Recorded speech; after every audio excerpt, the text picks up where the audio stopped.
आप सुन रहे हैं नॉवल हमारी कहानी। राइटर सुमेरा हमीद। मैंने अपनी ज़िंदगी में हमेशा इस सनसनी को मिस किया था जिसका शिकार हर वो लड़की होती है जो अपने मंगेतर के बारे में बात करती है।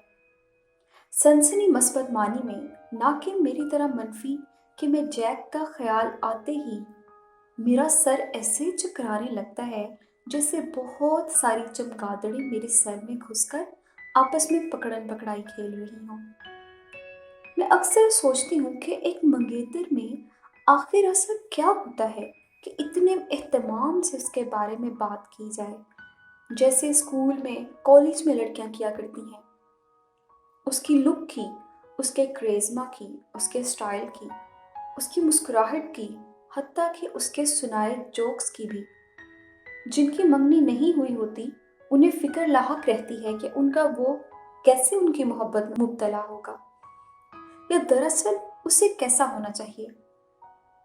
उसके लिए वो बाकायदा फिल्मों के सीन ज़हन में रखकर उनमें से छांटी करने लगती हैं कि कौन सा best falling in love scene है। उन्हें ये सोचे भी घेरे रखती हैं कि उस खास इंसान को उन्हें प्रपोज कैसे करना होगा, फ़ोन पर बातें कैसे करनी होगी, सालगिरह पर कहाँ डिनर के लिए लेकर जाना होगा और गिफ्ट को किस खास अंदाज से उनके दरबार में पेश करना होगा। मुझे हैरत होती है कि एक मंगेतर को लेकर इतना कैसे सोचा जा सकता है। मंगेतर क्या कोई और मखलूक होता है जो आपकी ज़िंदगी को गुब्बारों, फूलों, कैंडल लाइट डिनर और गिफ्ट से भर दे, या वो आपसे ऐसी बातें करे जो किसी ने कभी की ना हो। यानी अब ऐसी कौन सी बात है जो किसी ने कभी की ना हो। मैं सोचने पर मजबूर हो जाती हूँ, या आसपास की लड़कियाँ मुझे सोचने पर मजबूर कर देती हैं। और फिर अगर किसी दोस्त से पूछ ही लेती हूँ तो वो हंस कर कह देती है, यू आर अ नट, तुम पागल हो। मेरी इंग्लिश अच्छी है, लेकिन फिर भी मैं नट को अखरोट के मानी में लेती हूँ। पता नहीं क्यों मुझे नट से अखरोट ही याद आता है, और ऐसे लगता है कि कहा जा रहा है कि तुम अखरोट की तरह हो, सख्त और थोड़ी सी नमकीन, ज्यादा खा लेने पर कुछ कुछ कड़वी भी। ऐसी लड़की जिसे ज्यादा खाया जा सकता है और ना रोजाना, और ये भी तुम अखरोट के खोल में बंद हो। मुझे घुटन होने लगती है कि क्या मैं अखरोट के खोल में बंद लड़की हूँ, इतने चुनने मुन्ने से अखरोट के खोल में बंद। उफ, लेकिन क्यों? क्या सिर्फ इसलिए कि मैं एक नॉर्मल मंगेतराना लाइफ नहीं गुजार रही? मैं ये नहीं मालूम कर पाई कि मंगेतर कैसे हुआ जाता है, या मंगेतर को कैसे रखा जाता है, यानी मंगेतर का यूज़ क्या है।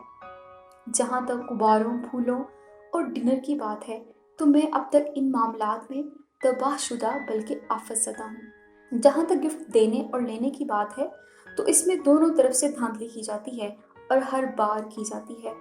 फ़ोन करने की बात तो ऐसे ही है जैसे चांद पर जाकर टाटा करने की। हम दोनों के वालिदैन ने अपनी सी कोशिश की है कि हम कम से कम फ़ोन पर ही बात कर लिया करें, लेकिन हम दोनों ने अपनी पूरी सी कोशिश की है कि भाड़ में जाइए, मुझे कोई ज़रूरत नहीं इसके मुंह लगने की। जो सामने से अच्छा नहीं लगता वो फ़ोन पर क्या अच्छा लगेगा। ये सच है, हम दोनों ने कभी सीधे मुंह एक दूसरे से बात नहीं की, फिर भी हम मंगेतर के ओहदे पर फायज हैं। हम दोनों ने एक दूसरे से जान छुड़ाने का कोई एक मौका हाथ से जाने नहीं दिया, फिर भी हम मंगनी शुदगान हैं। बिलाशुबा ये खुला तजाद है। इसीलिए बचपन से अब तक के तल्ख तजुर्बात से अटे मंगेतराना फेज में मैंने तो यही जाना है कि मंगेतर इज़ अ नट। अब जबकि मैं कॉलेज की स्टूडेंट हूँ और जल्दी यूनिवर्सिटी जाने वाली हूँ, तो मैं प्लान कर रही हूँ कि मैं अपने बच्चों की बचपन में मंगनी हरगिज़ नहीं करूँगी। बल्कि चंद गैर मुल्की फिल्मों ने तो मुझे इतना बागी कर दिया है कि मैंने सोचना शुरू कर दिया है कि मैं अपने बच्चों से कहूँगी, शादी का दिन तय कर लो तो बता देना, मैं शादी में शिरकत कर लूँगी। यानी मैं अपनी नट आज़ादी का बदला अपने बच्चों को खुली छूट देकर लेना चाहती हूँ। मेरी मंगेतराना तारीख काफ़ी लंबी हो गई है ना, जबकि मेरी तारीख में है ही क्या। मैं पैदा हुई इत्तेफाक से खूबसूरत भी थी, और इससे बड़े बल्कि बुरे इत्तेफाक से उन्हीं दिनों मेरे कनाडा वाले अंकल हमारे घर कैंप पजीर थे, और उनका 4 साला लंबू यानी तंबू ओह जम्बू, उफ। हाँ, वही जैक भी उनके साथ था, बल्कि आज तक उनके साथ ही है। हिम्मत है उनकी कि उसे अपने साथ रखा हुआ है। शायद इसीलिए वालिदैन का रुतबा इतना अजीम है कि वो ऐसी आफात को भी झेल जाते हैं। वैसे मुझे अभी भी यकीन नहीं आता कि अंकल ऐसे पेंडू भी हो सकते हैं। अगर अंकल को ऐसा ही देसी टाइप होना था तो वो इतने मॉडर्न मुल्क कनाडा गए ही क्यों? ये देसी लोग जरा नहीं बदलते।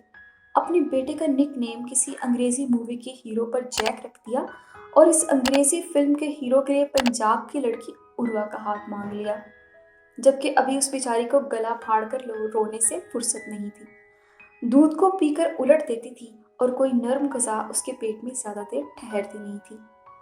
ऐसी नौमौलूदगी के ट्रैक से हटी हुई लड़की को वो अपनी होने वाली बहू के ट्रैक पर ले आए।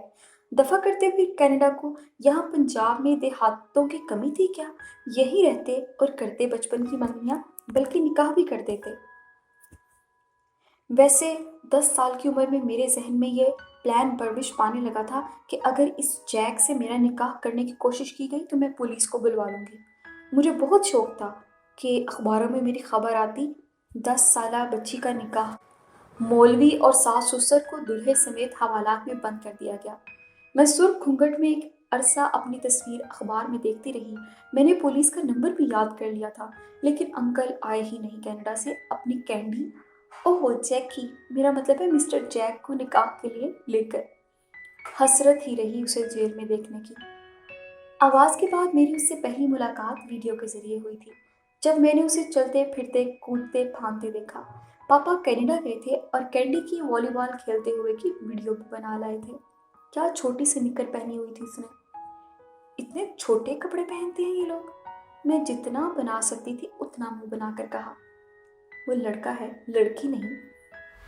वॉलीबॉल प्लेयर्स का यही ड्रेस होता है। पापा भी जितना बना सकते थे उतना ही मुंह बनाकर कहा। मैं वहीं चुप हो गई। मैंने तो बस एक ज़रा सी कोशिश की थी उन्हें उस कैंडी से मुतनफ़िर करने की, मगर वो मुझसे ही मुतनफ़िर हो रहे थे। बहुत लाडला था वो पापा का, मम्मी का भी कम लाडला नहीं था।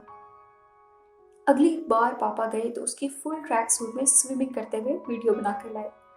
अब ठीक है? पापा ने मुझसे पूछा। जवाब में उस बार मैंने भी मुंह बना लिया और सुझा भी लिया।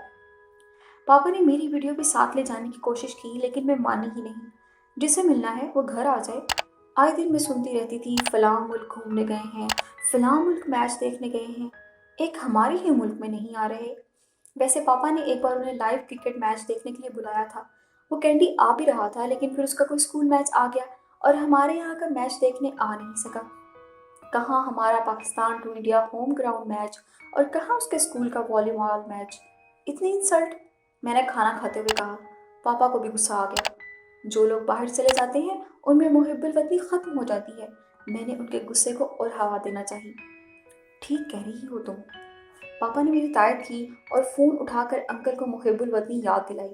अंकल को मुहिब्बुल वतनी याद आ भी गई और वो आंटी के साथ दिल दिल पाकिस्तान गाते पाकिस्तान आ गए। मैच देखा, शहर घूमा, शॉपिंग की और चले गए।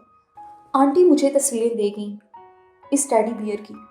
शर्म के मारे मैंने कुछ को तो फौरन ही जला दिया।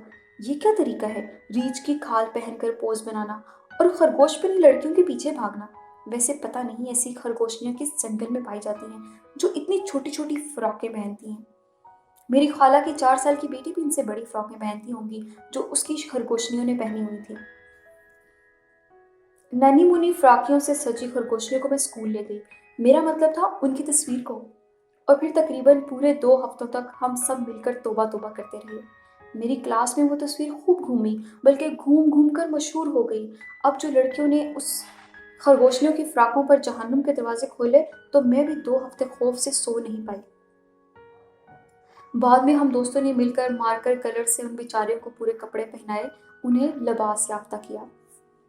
अगली बार जो तस्वीरें आई वो पहले से ज़्यादा शर्मनाक थी। कोई मैच था उसका। जैक काफ़ी शोखा हो रहा था अपने दोस्तों और सहेलियों के साथ। वो सब एक दूसरे को खींच रहे थे, एक दूसरे पर गिर रहे थे, चिल्ला रहे थे, उछल रहे थे, बड़े बड़े मुंह खोलकर हंस रहे थे, बल्कि हंसते हंसते मर रहे थे। एक तो ऐन उसके सीने पर गिरते हुए मर रही थी। मम्मी को दिखाया तो हंसने लगी। बेटा ये देखो वो गिर गया। मैचेस में ऐसा ही होता है, वो मैच जीत गया है तो जीतने वालों पर लड़कियां फुदकती हैं। मम्मी हंसी। वो फुदक नहीं रही उर्वा, वो गिरने से बचने के लिए वो फिर उसी पर गिर रही हैं। ये तस्वीरें मुझे दो, तुम अपनी पढ़ाई पर तवज्जो दो। भूल जाओ जैक को। यानी मंगनी टूट गई? मुझे वो याद ही कब था जो मैं उसे भूलती। ये क्या बकवास कर रही हो? आपने ही कहा है कि भूल जाओ जैक को। भूल जाओ मतलब इसके बारे में ना सोचो। मुझे क्या जरूरत पड़ी है जहन्नमी लोगों के बारे में सोचने की? बात करने से पहले सोच लिया करो।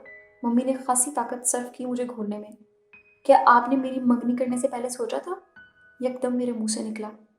मंगनी करते हुए तो सोचा था, लेकिन तुम्हें थप्पड़ लगाते हुए मैं नहीं सोचूंगी, समझी? नहीं समझी। मैं नहीं समझी कि वो मनहूस मेरा मंगेतर कैसे बन गया। मुझे तो ये ठीक से याद नहीं कि मुझे कब मालूम हुआ था कि वो मेरा मंगेतर है।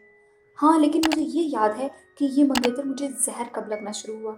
तब, जब उसने फ़ोन पर मेरी पोएम सुननी शुरू की। उसी वक्त से मैंने उसे सख्त नापसंद करना शुरू कर दिया था। मेरी इतनी सुरीली आवाज़ उसके कानों में दर्द कर देती थी। तो मेरा लहक लहक कर गाना उसे मुझसे हसद कर देने पर मजबूर कर देता होगा। खुद इसकी ऐसी फटी हुई आवाज़ थी जैसे खच्चर को टीबी हो गया हो और वो खूं खां खियां खियां खांस रहा हो। मम्मी कुछ भी कहती, लेकिन एक बात तो साफ है, वो मेरा मंगेतर नहीं, बस